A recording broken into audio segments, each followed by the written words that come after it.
प्रिय छात्र और छात्राओं, आदरणीय अभिभावकगण और आदरणीय अध्यापकगण, जैसे कि हम पीछे के समय में 10 दिसंबर 2020 को और 22 दिसंबर 2020 को और उससे भी पहले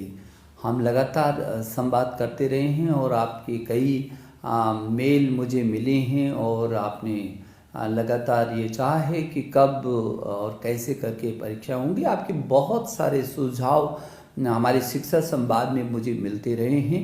और मुझे इस बात की खुशी है कि इस दुनिया के कोरोना काल की जो सबसे बड़ी महामारी और इस संकट के दौरान भी जिस तरीके से आप लोगों ने स्वयं को तैयार किया है, छात्र छात्राओं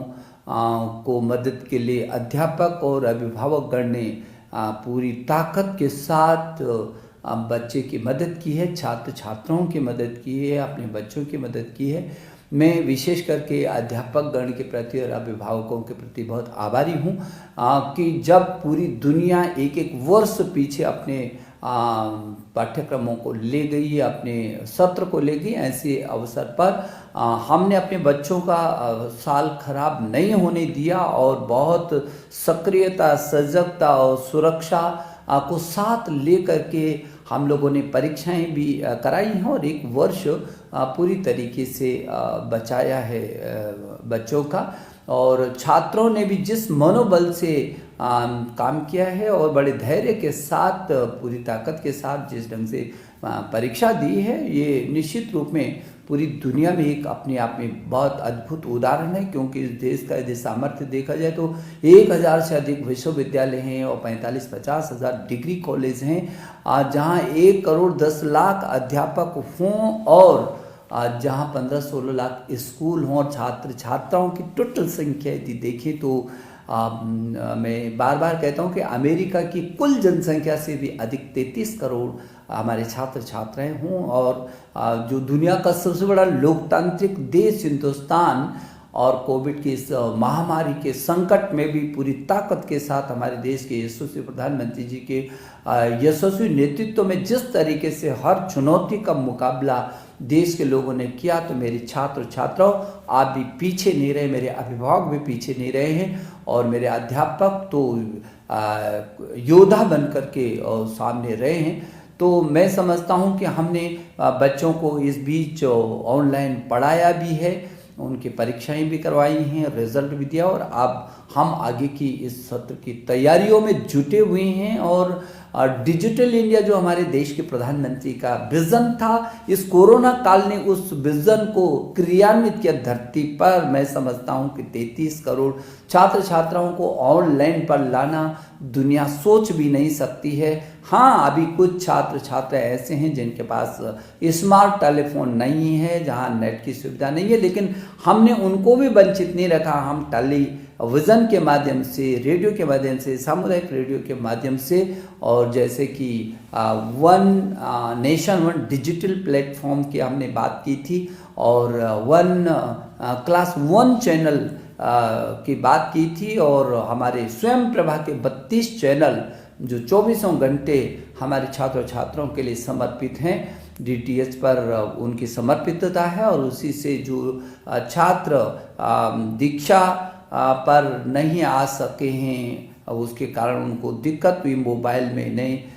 उसको पा सकें, उनको भिन्न भिन्न तरीके से हम लोगों ने किया। लेकिन मुझे इस बात की खुशी है और ये कहते हुए मुझे गर्व भी महसूस होता है कि हिंदुस्तान की शैक्षणिक जो गतिविधियां हैं वो पूरी ताकत के साथ खड़ी रही हैं, चरमराई नहीं है। हाँ, कभी हमने पाठ्यक्रम को कम किया, लगातार हम शैक्षणिक कैलेंडर को जारी करते रहे, हम छात्रों से सीधा संवाद करते रहे, हम अभिभावकों से संवाद करते रहे, हम अध्यापकों से, अफसर से हम संवाद करते रहे और जो भी कठिनाई आई हमने मिल करके उसका समाधान किया। और मैं अपने अधिकारियों के प्रति भी मंत्रालय के कि 24 घंटे में से 20-20 घंटा, 18-18 घंटे रात और दिन काम करके और जिस तरीके से मेरे देश के इस 33 करोड़ छात्रों में से 25 करोड़ तक ऑनलाइन पर लाने में सफलता प्राप्त की दुनिया का अद्भुत उदाहरण है। और हमने जेईई और नीट की भी परीक्षाओं को कराया और बहुत सुरक्षित तरीके से नीट भी दुनिया की सबसे बड़ी इस कोरोना काल की परीक्षा थी और जो बहुत ही सफलतम रहा है। मैं सोचता हूं कि मनोदर्पण जैसे कार्यक्रमों को भी हमने किया और उससे पहले जो जेईई की परीक्षा के लिए जो एनटीए ने ऐप बनाया था और लगातार कैसे करके छात्र को जो संभव हो सकता है वो क्या क्या किया जा सकता है, लगातार इस दिशा में हम लोग प्रयासरत हैं। और मेरे छात्र छात्रों, मुझे लगता है कि कभी एक समय था जो मोबाइल पर हम अपने केवल मित्रों से बात करते थे, अब मोबाइल पर हम दीक्षा को डाउनलोड कर रहे हैं और हम पढ़ाई कर रहे हैं। एक समय था जब आप ईयरफोन लगा करके केवल गाना सुना करते थे,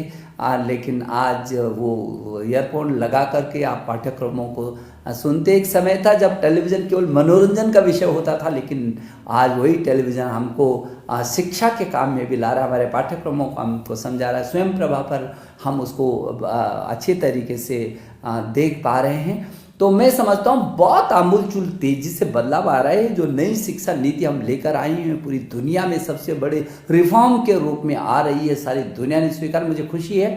कि हमारे देश ने भी उत्सव के रूप में इस नई शिक्षा नीति 2020 को स्वीकार किया है। मैं समझता हूं कि आपके मन में ज़रूर है कि कब ये परीक्षा, हमने पहले भी कहा था जब पहले के संवाद में कि हाँ, फरवरी तक आपकी कोई परीक्षा नहीं होगी, क्योंकि आपकी अनिश्चितता सी बनी है। जनवरी और फरवरी, जनवरी आ गया और पहले जनवरी फरवरी में प्रैक्टिकल भी शुरू हो जाते थे, परीक्षाएं शुरू हो जाती थी, तो मार्च तक वो पूरी होती थी। और इन परिस्थितियों में बहुत आपसे संवाद करने के बाद और व्यापक परामर्श करने के बाद अब हम लोग इस निर्णय पर पहुंचे हैं कि जो बोर्ड की परीक्षा है हमारी, वो बोर्ड की परीक्षा जो 10वीं और 12वीं की जो बोर्ड की परीक्षा है, वो बोर्ड की परीक्षा 4 मई से प्रारंभ हो जाएगी। और 4 मई से प्रारंभ होने वाली ये बोर्ड की परीक्षा हमको भरोसा है कि हम 10 जून तक इसको पूरा कर सकेंगे। और समय पर ही हम लोग कोशिश करेंगे कि हम समय पर उसके बाद कॉपियों का निरीक्षण कराएंगे और समय पर आपका रिजल्ट भी हम तैयार करके करना चाहेंगे। और परिणामों को घोषणा 15 जुलाई तक कर देनी चाहिए। प्रैक्टिकल की जो परीक्षाएं हैं वो आपकी 1 मार्च से शुरू हो जाएंगी। मेरी शुभकामना, आप पूरी ताकत के साथ और बहुत आत्मबल के साथ बिना किसी तनाव के आप परीक्षा की तैयारी में जुटे। वक्त भी हमारे पास है और आपको पाठ्यक्रम भी बहुत अच्छा आ रहा है। और सीबीएसई ने वैसे भी इन प्रस्तुतियों में 30% पाठ्यक्रम को अपना कम किया और लगातार आपके साथ हम संवाद में हैं। सीबीएसई बोर्ड के चेयरमैन लगातार इस दिशा में नज़र रखे हुए हैं और पूरा तंत्र वो आपके साथ जुड़ा हुआ है। तो मुझे भरोसा है कि जो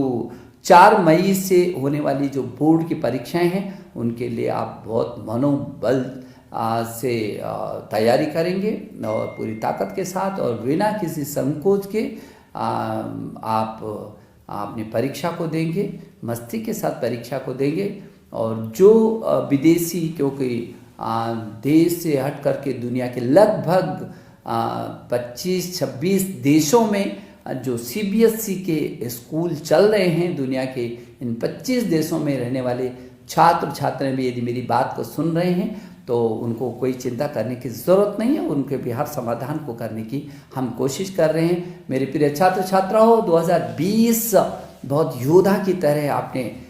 इस 2020 को आप विदाई दे रहे हैं और मैं नए वर्ष की जो पूर्व संध्या पर मैं आपको शुभकामना देने के लिए आपके बीच आया हूं और नई तिथियों की घोषणा की आने वाले साल में हम इन तिथियों का भी स्वागत करना चाहते हैं, जब मेरे आप सभी छात्र छात्राएं बहुत मनोयोग के साथ बिना किसी तनाव के अपनी परीक्षाओं को देंगे। मैं आपके अभिभावकों को और आपके अध्यापक गण को एक बार फिर अभिनंदन करता हूं और आपको शुभकामना देता हूं। नमस्ते।